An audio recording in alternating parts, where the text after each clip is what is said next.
Welcome बच्चा लोग, class 11th के बच्चों। आज हम करने वाले हैं, तुम तो अभी नौसिखिए हो, अभी तुमने सीखना भी शुरू नहीं किया है। तो अकाउंटेंसी में कुछ बेसिक टर्म्स होते हैं, जिन टर्म्स के इर्द गिर्द ही पूरी अकाउंटेंसी चलती है। इन टर्म्स का मतलब जानना ज़रूरी होता है, तभी आप अकाउंटिंग के कॉन्सेप्ट्स को आगे समझ पाओगे। तो आज हम लोग करेंगे वो सारे टर्म्स जिसका बहुत ही फ्रीक्वेंटली अकाउंटेंसी में इस्तेमाल होता है, या यूँ कहो कि अकाउंटेंसी उन्हीं टर्म्स के इर्द गिर्द घूमती है, उसके बारे में पढ़ेंगे और जानेंगे। ठीक है,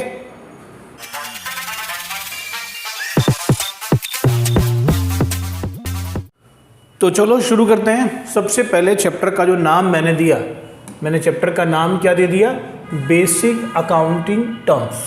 ठीक है, तो चैप्टर का नाम हो गया बेसिक अकाउंटिंग टर्म्स, यानी अकाउंटिंग के बेसिक टर्मिनोलॉजी के बारे में हम लोग जानेंगे, पढ़ेंगे। तो सबसे पहला जो है वो है एंटिटी। एंटिटी का मतलब क्या होता है? तो एंटिटी का मतलब क्या होता है? एक रियलिटी जिसका डेफिनेट इंडिविजुअल एक्सिस्टेंस हो, यानी कि एक रियल चीज हो, वास्तविक हो, जिसका अपना वजूद हो, वो उसके नाम से जाना जाता हो, उसकी वही पहचान हो। जैसे ABC लिमिटेड या रिलायंस इंडस्ट्रीज लिमिटेड या टाटा इंडस्ट्रीज, है ना, ये हैथवे, बहुत सारी कंपनीज हैं जिसके नाम आप गिन सकते हो, ले सकते हो। जो सारी कंपनीज या जो सारे ऑर्गेनाइजेशंस अपने आप में एक रियलिटी हैं और इसका एक इंडिविजुअल एक्सिस्टेंस है। बिजनेस एंटिटी, तो पहले तो एंटिटी की बात होगी जिसका इंडिविजुअल एक्सिस्टेंस हो। अब बात हम करते हैं बिजनेस एंटिटी की।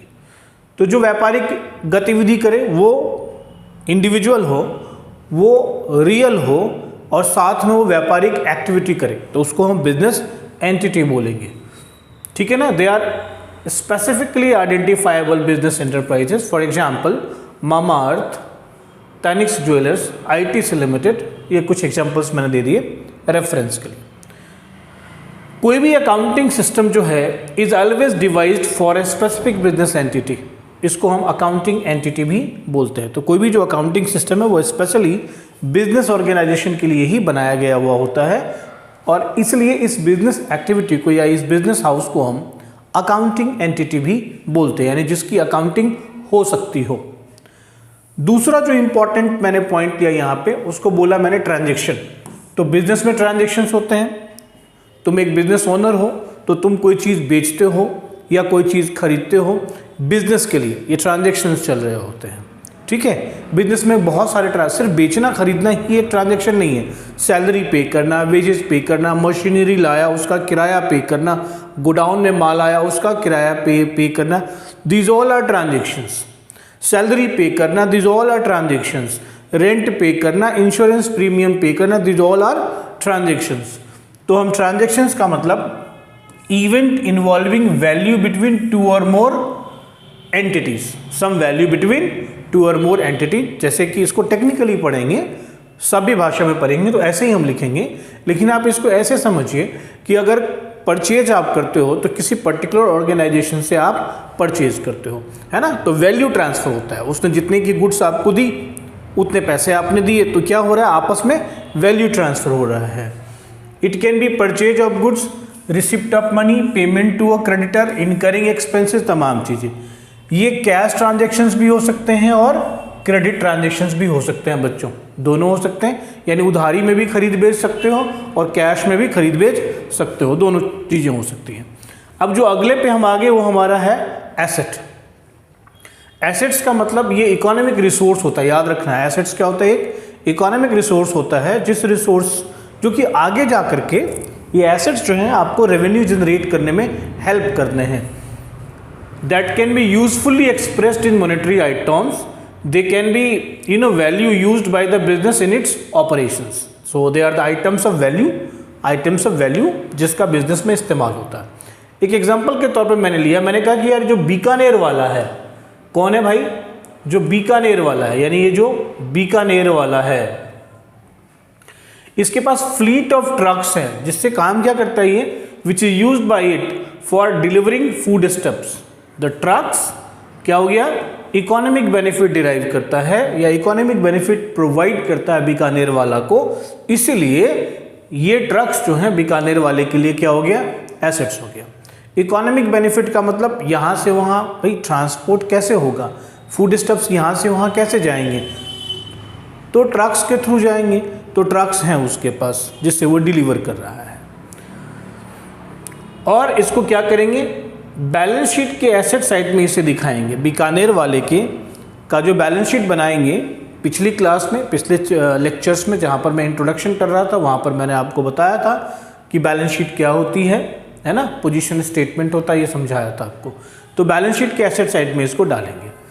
अब यहाँ पर एक छोटा सा मैंने क्या किया, टेबल ले लिया और टेबल में आपके थ्रू आपको बताने की कोशिश की कि एसेट्स के दो टाइप होते हैं। एक होता है, ये लिखा हुआ है non current assets, non current assets, और ये लिखा हुआ है हमारा करेंट एसेट्स। ठीक है, तो दो टाइप के एसेट्स हो गए, करंट एसेट्स और non current assets. Non current assets का मतलब जिसकी आयु जो है वो 1 साल से ज़्यादा है, वो एसेट्स जिसका इकोनॉमिक बेनिफिट आप डिराइव कर सकते हो 1 से ज़्यादा समय, 1 साल से ज़्यादा समय तक जिसका इकोनॉमिक बेनिफिट आप डिराइव कर सकते हो, जिसको इकोनॉमिकली बिजनेस के लिए इस्तेमाल कर सकते हो 1 साल से ज़्यादा समय के लिए, उसको हम नॉन करंट बोलते हैं। और जिसकी बेनिफिट आप, जिसका बेनिफिट आप, वो एसेट्स जिसका जो बेनिफिट जो ऑर्गेनाइजेशन को 1 साल के अंदर ही बेनिफिट दे देती हो और एग्जॉस्ट हो जाती हो, ख़त्म हो जाती हो, उसको हम करंट एसेट्स बोलते हैं। तो नॉन करंट एसेट्स में हमने कहा फिक्स्ड एसेट्स, क्या बोला, ये हो गया हमारा फिक्स्ड एसेट्स। अब ये नॉन करंट इन्वेस्टमेंट है, ये क्या है, नॉन करंट इन्वेस्टमेंट, यानी आपने कोई इन्वेस्टमेंट किया है और वो उसकी मैच्योरिटी 3 साल की है, 4 साल की है, 5 साल की है। फिर है deferred tax assets, deferred tax, long term loans and advances, किसी को अगर आपने लंबे समय के लिए लोन या एडवांस दिया हो तो उसको हम बोलेंगे कि नॉन करंट एसेट्स हैं। और इसके अलावा भी कुछ नॉन करंट एसेट्स हो सकते हैं, डिटेल में हम लोग चैप्टर में जब पहुंचेंगे तो पढ़ेंगे। करंट एसेट्स को देखें, करंट इन्वेस्टमेंट्स हो गया, यानी कि 1 ईयर के अंदर ही वो इन्वेस्टमेंट आप रियलाइज कर लोगे, उसकी वैल्यू निकाल लोगे। इन्वेंट्रीज, यानी इन्वेंट्रीज को हम स्टॉक भी बोलते हैं, ठीक है। ट्रेड रिसीवेबल, इसको हम जैसे डेटर है, आगे पढ़ेंगे डेटर क्या होता है। कैश एंड कैश इक्विवेलेंट, यानी ये हो गया, इसके बारे में आप लिख सकते हो कैश इन हैंड और कैश एट बैंक, ठीक है ना। Short term loans and advances, अगर कोई लोन्स एंड एडवांस जो 1 साल के अंदर रियलाइज हो जाता हो, उसको हम बोलेंगे कि ये करंट एसेट्स में है, और अदर करंट एसेट्स भी हो सकते हैं। मित्रों, फिक्स्ड एसेट्स में ना टेंजिबल एसेट्स हो सकती हैं, इंटेंजिबल हो सकता है, कैपिटल वर्क इन प्रोग्रेस और इंटेंजिबल एसेट्स अंडर डेवलपमेंट, 4 चीजें हो सकती हैं। अब मित्रों, टेंजिबल एसेट्स को देखो, अगर कोई एसेट्स जिसको तुम छू सकते हो, देख सकते हो, अनुभव कर सकते हो, उसको हम मशीनरी, जैसे हो गया एग्जाम्पल, है ना, जैसे तुम लैंड ले लो, ये तुम्हारा क्या है, टेंजिबल एसेट्स है। ऐसे इंटेंजिबल एसेट्स के लिए तुम जैसे ले लो पेटेंट्स, है ना, trademark, design,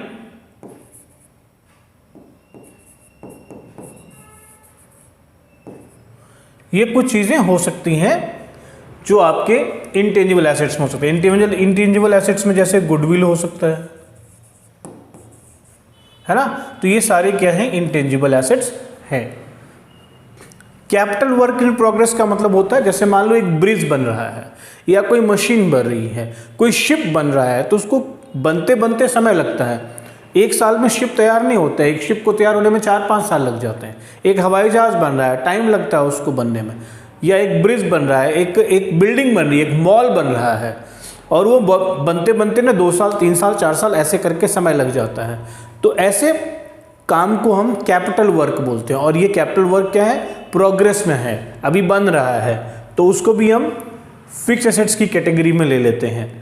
intangible assets under development, अब कोई फॉर्मूला है, इंटेंजिबल एसेट्स अंडर डेवलपमेंट का कोई फॉर्मूला है ना, जिससे मेडिसिन बनेगी, या कुछ ऐसे प्रयोग हैं, एक्सपेरिमेंट्स हैं, तो वो क्या हो रहे हैं, अंडर डेवलपमेंट है ना। इसरो जो है वो रॉकेट लॉन्च करेगी और वो जाएगा मार्स पे।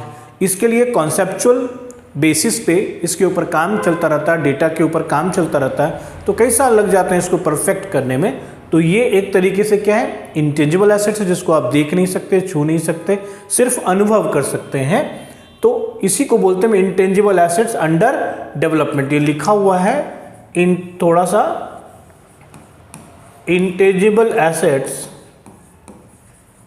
Under development.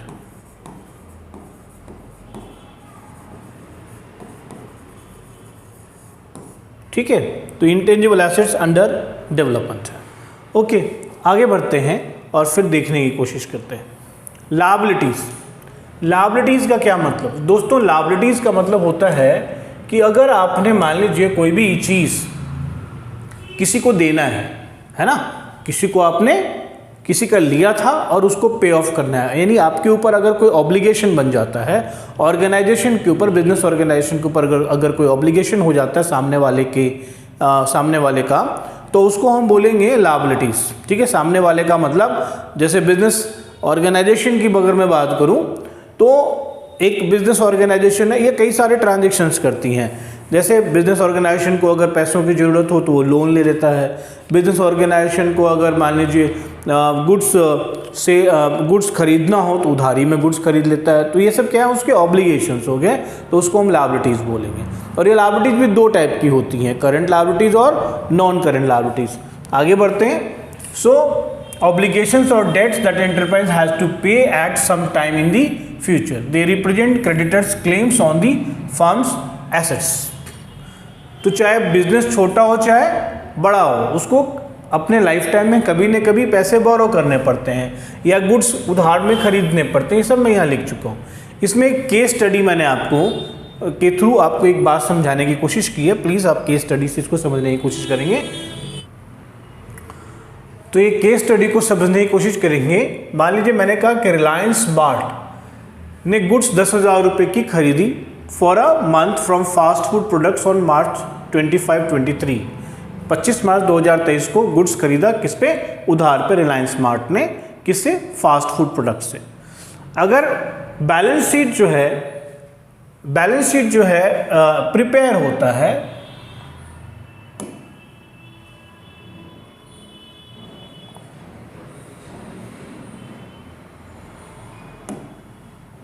अगर balance sheet is prepared as at 31 March 2023, तो फास्ट फूड प्रोडक्ट्स को कहाँ दिखाएंगे हम, क्रेडिटर्स हो जाएगा वो, और लायबिलिटी साइड में आप बैलेंस शीट में दिखाएंगे।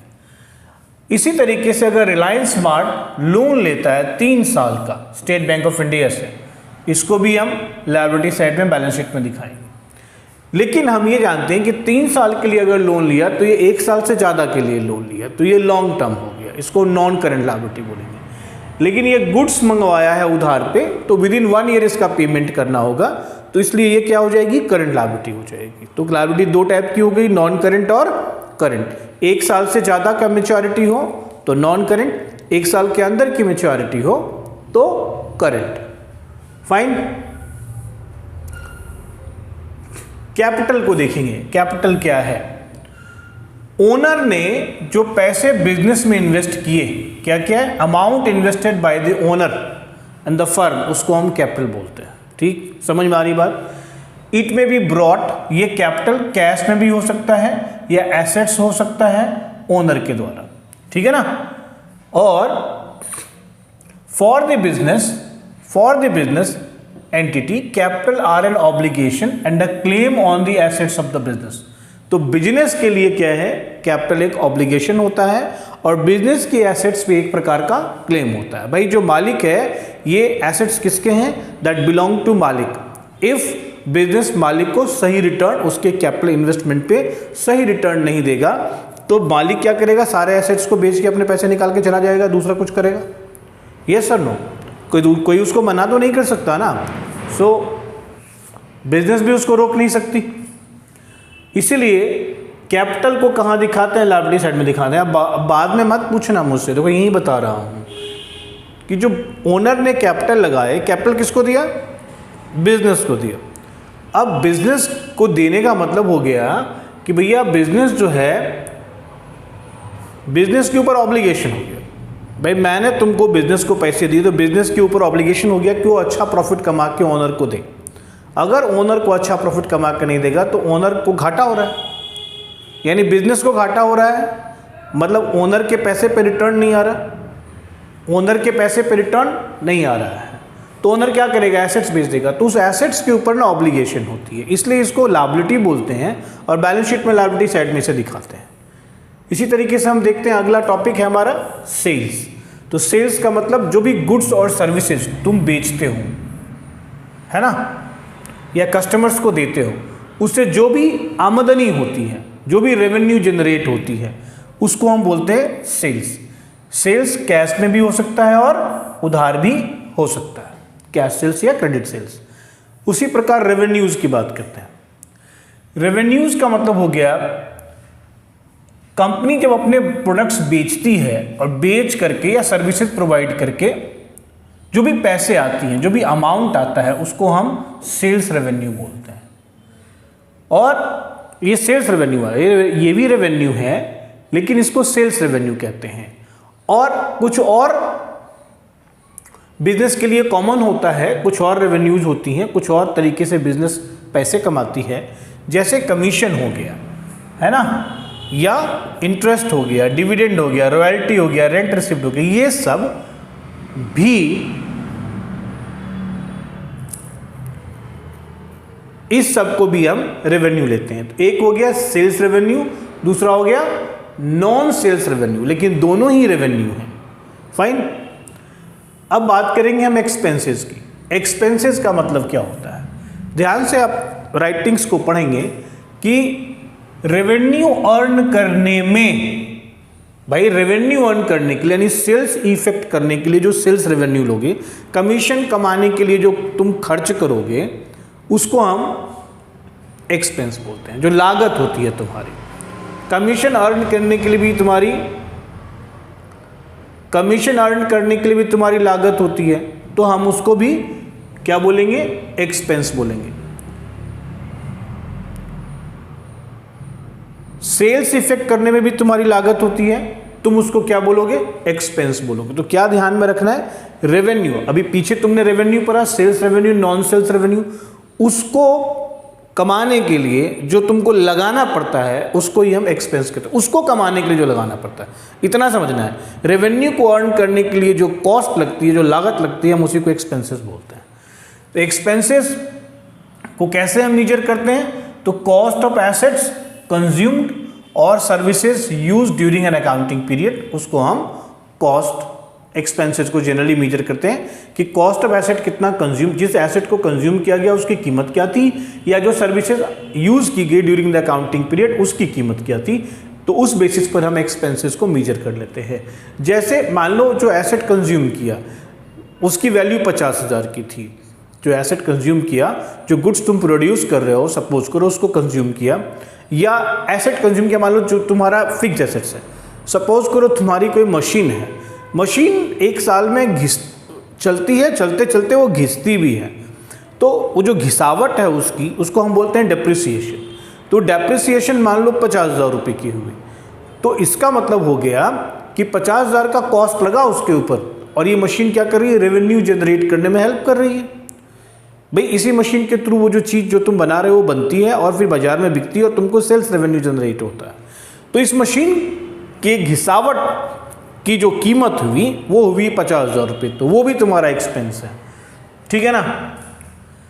जैसे कुछ मैंने एग्जांपल दे दिया, depreciation, rent, wages, salary, interest, cost of heater, light, water, telephone, whatever, ये तमाम चीज़ें किसके अंदर आ गई?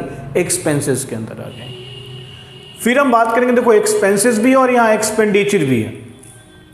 भाई साहब दोनों चीज़ें हैं, एक्सपेंसेस भी हैं और एक्सपेंडिचर भी हैं। जब आप एक्सपेंडिचर की बात करेंगे तो देखिए यहाँ पर बड़ी बात है, स्पेंडिंग मनी और इनकरिंग अ लायबिलिटी। चाहे पैसे खर्च कर रहे हो, चाहे लायबिलिटी अपने ऊपर ले रहे हो, ठीक है, चाहे पैसे खर्च कर रहे हो, जेब से पैसे जा रहे हैं, या तुम लायबिलिटी अपने ऊपर ले रहे हो, किस बात के लिए? फॉर सम बेनिफिट, सर्विस और property received is called expenditure. यानी कुछ बेनिफिट लेने के लिए, कोई सर्विस लेने के लिए, या कोई प्रॉपर्टी रिसीव करते हो तो उसको हम एक्सपेंडिचर बोलते हैं। जैसे गुड्स परचेज करते हो, मशीनरी परचेज करते हो, फर्नीचर परचेज करते हो, उसको एक्सपेंडिचर करते हैं। ध्यान मेरा आया?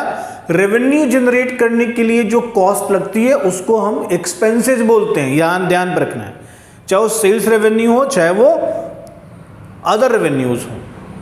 और एक्सपेंडिचर क्या बोलते हैं? जो बेनिफिट तुम डिराइव करते हो या जो तुम लायबिलिटी इनकर करते हो, ठीक है ना, सर्विसेज के ऊपर जो बेनिफिट डिराइव करने के लिए सर्विसेज या प्रॉपर्टी रिसीव करते हो, उसको हम एक्सपेंडिचर बोलते हैं। फॉर एग्जाम्पल से क्लियर हो जाता है। गुड्स का परचेज, मशीनरी का परचेज, फर्नीचर का परचेज, ये सारे एक्सपेंडिचर के एग्जाम्पल्स हैं।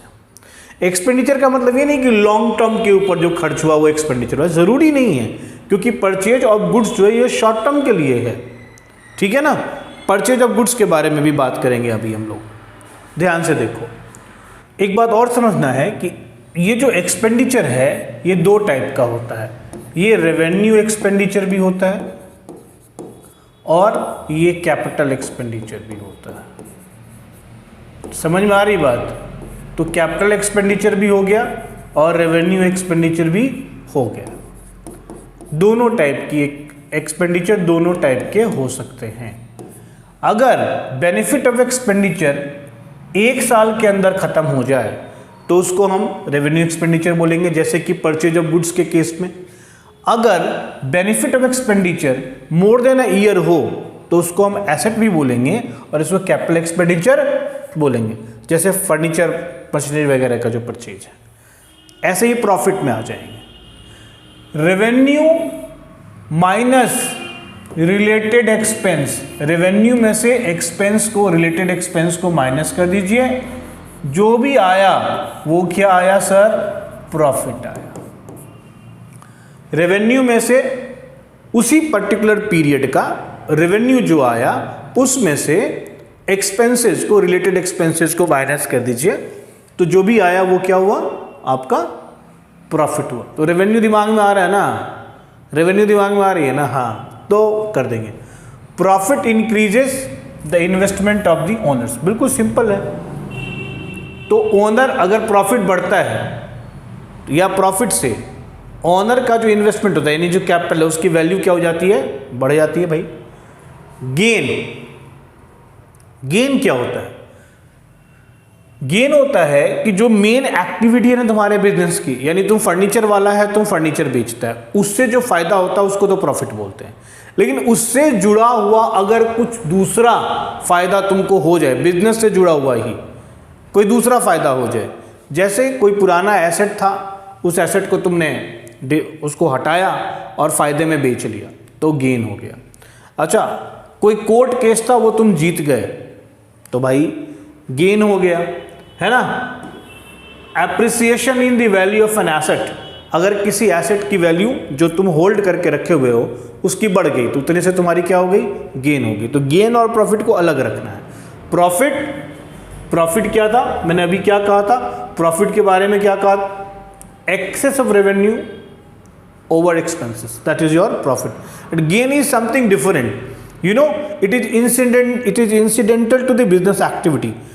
It is not, recurring, it is not a kind of recurring, nature, it's a kind of non-recurring nature. It happens once in a while, कभी कभार ऐसी चीज़ें होती हैं जो तुमको फ़ायदा दे जाती हैं। जैसे पुराना कोर्ट केस था, जीत गए, फ़ायदा हो गया, जो गेन हो। इसी तरीके से लॉस को देखो। What is loss?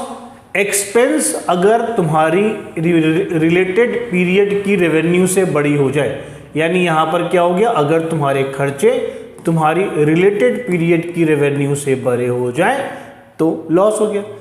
अब प्रॉफिट से ओनर का इन्वेस्टमेंट बढ़ता था, यहाँ पर ओनर का इन्वेस्टमेंट क्या होगा? डिक्रीज होगा, घट जाएगा, है ना, लॉस हो गया तो। और इसको हम ये भी कहते हैं कि या तो पैसे में नुकसान हो जाए या पैसे की वैल्यू में। जैसे मान लो बगैर कोई बेनिफिट रिसीव किए हुए या बगैर कोई रिटर्न के अगर तुम्हारा हो गया, तो खो गया, कुछ नुकसान हो गया कुछ, जैसे कैश और गुड्स लॉस्ट बाय थेफ्ट और फायर, एक्सीडेंट, व्हाटएवर। गले में से पैसे चोरी हो जाते हैं, भाई कैश लॉस हो रहा है, चोरी हो रही है। एम्प्लॉय माल उठा करके ले जा रहा है, भाई चोरी हो रही। आग लग गई, नुकसान हो गया, है ना। बाढ़ आ गई, सारा सामान बह गया। भाई ये सब क्या है, लॉस भी। इसमें loss on sale of fixed assets को भी इंक्लूड करते हैं। जैसे भी मैंने बोला गेन, और गेन में क्या हो गया कि फिक्स्ड एसेट्स को बेचने के बाद जो तुमको फायदा हो गया वो गेन। तो इस लॉस में फिक्स्ड एसेट्स को जो बेचोगे उससे जो लॉस होगा, या जो पुराना एसेट था उसको बेचा और कम पे बेचा, जितनी उसकी वैल्यू थी आज के डेट में उसे कम पे बेचा, तो हम उसको बोलेंगे loss at sale of fixed assets. उसको भी इसमें इंक्लूड करते हैं। ऐसे डिस्काउंट को पढ़ लो यार, बहुत मज़ेदार चीज़ है। डिस्काउंट क्या है? Deduction in the price of the goods sold. जिस गुड्स को तुम बेच रहे हो उसकी प्राइस में जो कमी आ गई उसको हम बोलते हैं डिस्काउंट। अब डिस्काउंट बेटे होते हैं दो प्रकार के, एक होता है ट्रेड डिस्काउंट और एक होता है कैश डिस्काउंट। तो जो ट्रेड डिस्काउंट होता है ना, ये कस्टमरी डिस्काउंट होता है। किसी भी कस्टमर को ना उस पर्टिकुलर इंडस्ट्री में इतना डिस्काउंट चलता है।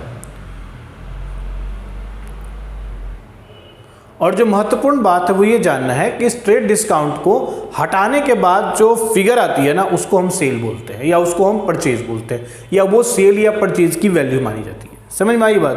मान लो अगर किसी का लिस्ट प्राइस 1500 रुपये है और जो आमतौर पर डिस्काउंट है 10% का है, तो 150 रुपये घटाने के बाद 1350 रुपये सेल की वैल्यू बेचने वाले के लिए हो गया और परचेज की वैल्यू खरीदने वाले के लिए हो गया। माने वो जो 150 रुपये है उसको हम बुक्स ऑफ अकाउंट्स में रिकॉर्ड नहीं करते, ट्रेड डिस्काउंट को बुक्स ऑफ अकाउंट्स में रिकॉर्ड नहीं करते हैं। ये आज ही सीख लो, आज ही याद रखो। दूसरा होता है कैश डिस्काउंट। कैश डिस्काउंट जो होता है वो क्या करते हैं हम लोग, कहते हैं कि देखो यार अगर आपने अभी पेमेंट कर दिया या 10 दिन के अंदर पेमेंट कर दिया तो जो सेल की वैल्यू डिटरमिन हुई है ना ट्रेड डिस्काउंट देने के बाद, उस पर हम आपको इतने का छूट देंगे। यानी सेल के बाद का छूट है वो कस्टमर को मोटिवेट करती है कि जल्दी पैसे दे दोगे तो उसकी थोड़ी बचत हो जाएगी, तो उस डिस्काउंट को हम कैश डिस्काउंट बोलते हैं। जल्दी दे दोगे तो बचत हो जाएगी, तो उस डिस्काउंट को हम कैश डिस्काउंट बोलते हैं। तो अब ये जो टेक्स्ट लिखा है उसको एक बार आप रीड कर लो। It is offered in 2 ways, offering deduction of agreed percentage of list price at the time of selling is one way of giving discount, such discount is called trade discount. ठीक है। It is generally offered by manufacturers to wholesalers and by wholesalers to the retailers. ये trade discount किसको किसको मिलता है? ऐसे मिलता है। After selling the goods on credit basis, the debtor may be given certain deduction in amount due in case if they pay the amount within the stipulated period or earlier. This deduction is given at the time of payment, है ना? इसलिए इसको हम cash discount बोलते हैं। क्यों बोलते हैं कैश डिस्काउंट? क्योंकि this is generally given at the time of payment. याद रखना है क्यों इसको कैश डिस्काउंट बोलते हैं, because this is generally given at the time of payment. They act as what? An incentive that encourages prompt payment by the debtors. सारी story मैंने बताई, लिखा हुआ है मैंने। उसके बाद दोस्त है वाउचर। वाउचर का मतलब क्या होता है? ये एक एविडेंस होता है। जैसे तुम देखो, तुम गए जूते खरीदे, तुमने वुडलैंड में तुमने जूते खरीदे।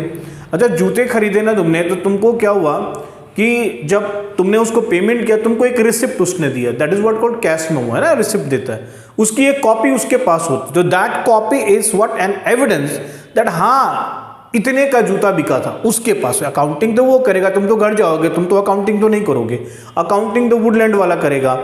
तो उसका जो स्टाफ होगा उसके पास ये एक एविडेंस रहेगा। कल जो आगे फर्दर रिकॉर्ड करेगा, क्लासीफाई करेगा, समराइज करेगा, अकाउंटिंग के जो फर्दर एक्टिविटीज वो करेगा, तो लीड कहाँ से लेगा? लीड यहाँ से लेगा। तो उसको एविडेंस कहाँ से मिलेगा? यहाँ से एविडेंस मिलेगा। ठीक है, तो इसको हम एविडेंस के तौर पे देखते हैं। गुड्स, यार इसको देख लो यार तुम लोग। गुड्स का मतलब क्या होता है? गुड्स का मतलब होता है वो चीज़ जिसमें तुम डील करते हो। गुड्स का मतलब होता है सिंपल। तुम अगर फर्नीचर वाले हो, फर्नीचर में डील करते हो। तुम अगर मान लो दूध वाले हो, दूध में डील करते हो, तो गुड्स तुम्हारे लिए क्या होगी? दूध हो गए। और मिठाई बनाने के लिए जिन जिन चीज़ों की आवश्यकता होती है वो तुम खरीदते हो, दैट इज योर, वो सारे तुम्हारे क्या है, गुड्स हैं, जिसमें जैसे मिठाई है, मिठाई बेचता हो तो मिठाई उसके लिए क्या है, गुड्स है। समझ में आ रही बात? तो products in which the business unit is dealing, है ना, that is in terms of which it is buying and selling or producing and selling. For example furniture dealer chair purchase करता है, टेबल परचेज करता है, जिसको goods बोलेंगे, ठीक है ना। लेकिन ये बात ध्यान में रखें, अगर आप वही चीज़ अपने बिजनेस में यूज़ के लिए खरीदें, मैं अगर फर्नीचर खरीदूं तो मेरे लिए वो गुड्स नहीं होगा, वो एसेट हो जाएगा। समझ गए? एक स्टेशनरी मर्चेंट है, अगर स्टेशनरी उसके लिए गुड्स है, जबकि दूसरे के लिए क्या है, वो भाई एक्सपेंसेस हैं, परचेजेज नहीं है। अच्छा, एक्सपेंसेस क्यों? क्योंकि ये कंज्यूम हो जाता है, यूज होता है, ख़त्म हो जाता है, इसलिए इसको एक्सपेंसेस बोलेंगे। अगर वो ज़्यादा समय तक चलेगा तो उसको एक्सपेंडिचर बोलेंगे। ड्राइंग्स को देखते हैं। ड्राइंग्स का मतलब होता है कि अगर कोई ओनर अपने ही दुकान में से, अपने ही बिजनेस में से गुड्स अपने घर के इस्तेमाल के लिए ले जाए या पैसे अपने इस्तेमाल के लिए यूज़ करे, तो उसको ड्राइंग्स बोलते हैं, ठीक है ना। इससे क्या होता है, उसकी जो इन्वेस्टमेंट है, उसकी जो कैपिटल है, वो क्या हो जाती है, कम हो जाती है, ठीक है, इन्वेस्टमेंट ओनर की कम हो जाती है। ऐसे ही परचेजेज कहते हैं। परचेजेज का मतलब होता है total amount of goods procured by a business, cash में हो चाहे क्रेडिट में हो, चाहे यूज करने के लिए या सेल करने के लिए, फॉर यूज और सेल, ठीक है, इसको हम बोलेंगे purchases. So total amount of goods procured by a business on credit and on cash for use और सेल। यूज मतलब फर्दर प्रोडक्शन में यूज मतलब कंज्यूम नहीं, यहां पर यूज का मतलब कंज्यूम करेगा तो परचेज नहीं है, यूज करेगा प्रोडक्शन प्रोसेस में, सेल करेगा अगर वो ट्रेडिंग बिजनेस है तो कुर्सियां खरीदी और कुर्सियों को बेचा, स्टेशनरी खरीदी स्टेशनरी को बेचा, ठीक है ना, पंखे खरीदे पंखों को बेचा, that is what called sale. लेकिन आपने क्या किए, पंखे के लिए कॉइल खरीदी और यूज की, पंखा बनाने के लिए कॉइल खरीदी और उसका यूज किया, तो वहां पर यूज होगा, ठीक है, तो उसको परचेज बोलेंगे। यूज मतलब कंज्यूम नहीं यार, कंज्यूम का मतलब तो खत्म हो जाना होता है, यूज का मतलब होता है मैन्युफैक्चरिंग प्रोसेस में यूज करना, ठीक है, याद रखना इस बात को। ट्रेडिंग कंसर्न और मैन्युफैक्चरिंग कंसर्न दोनों के लिए मैंने ऑलरेडी बता दिया आपको, purchase are made of merchandise for resale with और विदाउट प्रोसेसिंग। मैन्युफैक्चरिंग में raw materials are purchase processed further into finished goods and then sold, it can be cash और क्रेडिट। लाइकवाइज आगे बढ़ते हैं, स्टॉक की बात करेंगे। स्टॉक का मतलब क्या हो गया, स्टॉक माने होता है कोई भी चीज, है ना, जो गुड्स आप बेचते हो या बनाते हो। अगर आप बनाते हो तो उसके लिए भी पहले से माल मंगवाया हुआ है, वो आपके पास रखा हुआ है, that is what called stock. और बना हुआ माल जो तैयार है, that is also a stock. एक हो गया आपका रॉ मटेरियल, दूसरा हो गया फिनिश्ड गुड्स। और अगर मशीन के अंदर भी कुछ प्रोसेस चल रहा है तो बोलेंगे वर्क इन प्रोग्रेस। तो ये सब क्या है, आपके स्टॉक है, या इसको हम इन्वेंट्री बोलते हैं मित्रों। So stock in hand. Trading concern में दोस्त, stock in hand is the amount of goods which are lying unsold as at the end of an accounting period is called closing stock, ठीक है ना। अगर साल के शुरू में है तो उसी को ओपनिंग स्टॉक बोलेंगे, ऑलराइट। अच्छा, मैन्युफैक्चरिंग में क्लोजिंग स्टॉक में होता है raw material, semi finished goods, जिसको आपने वर्क इन प्रोग्रेस बोला, या finished goods on hand on the closing date. इसी तरीके से ओपनिंग में भी, दोनों केसेस में ओपनिंग में होगा। अब बात करते हैं हम लोग डेटर्स की। तो डेटर्स का मतलब क्या होता है बंधु, जानते हो, अगर तुमने उधार में किसी को माल बेचा और उससे तुमको पैसे लेने हैं तो वो तुम्हारे डेटर हो गया। समझ गए, समझ में आ रही बात। और ये करंट एसेट्स होते हैं, अभी पीछे भी हमने बताया था एसेट्स के क्लासिफिकेशन के टाइम पे। दे आर द पर्सन्स और other entities who owe an enterprise an amount for buying goods and services on the credit. Story समझ में आ रही है। Total amount standing against such person और entities on the closing date is shown in the balance sheet as sundry assets, ठीक है ना, balance sheet में एसेट्स की तरह ये दिखता है। इसी तरीके से कैसे क्रेडिटर को देखो, अगर तुमको देना है, तुमने किसी से उधार खरीदा है और तुमको पैसे दे चुकाने हैं उसके, तो उसको क्रेडिटर बोलेंगे, ठीक है। So other entities who have to be paid by an enterprise an amount for providing the enterprise goods and services on credit.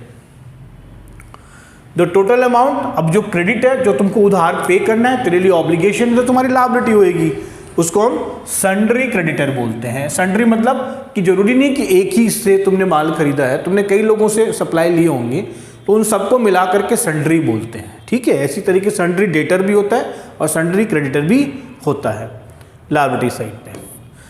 तो बच्चों जितने भी इंपॉर्टेंट टर्म्स थे जिसका तुम इस्तेमाल करोगे अकाउंटेंसी में, उसकी हमने चर्चा कर ली. और सबको अच्छे से पढ़ना, देखना, ये बहुत इंपॉर्टेंट है. इन टर्मिनोलॉजी को जानना, इसके मतलब को जानना, getting into the details of this things will give an idea, further idea to understand this particular subject in a fair better manner. Alright, so आज के लिए बस इतना ही. Thank you very much. Bye guys.